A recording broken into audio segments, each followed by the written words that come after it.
అసలు గ్రామ పంచాయతీకి పార్టీ ప్రతిపాదికనే ఉండదు, పార్టీ సింబలే ఉండదు. ఈ కేసు హైకోర్టులో నడుస్తుంది.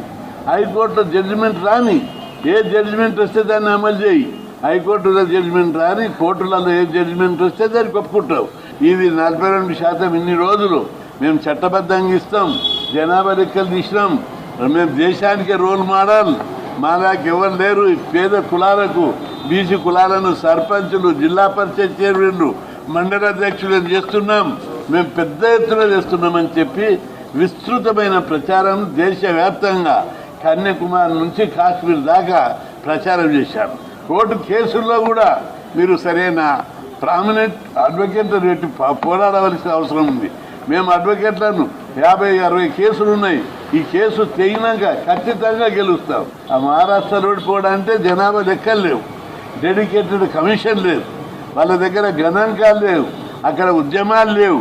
ఇక్కడ మన దగ్గర ఉద్యమాలు ఉన్నాయి, జనాభా లెక్కలు ఉన్నాయి, సుప్రీంకోర్టు తీర్పు ప్రకారం డెడికేటెడ్ కమిషన్ రిపోర్ట్ ఉంది.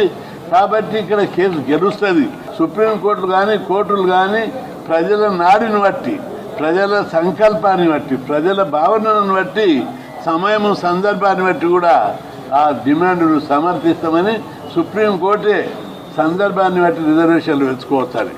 రిజర్వేషన్ 50% సీలింగ్ అనేది ఏం రాజ్యాంగంలో లేదు, ఏదేమైనా ఇంకేదైనా డిక్లరేషన్ కాదు, ఓన్లీ నార్మల్ డైరెక్షన్.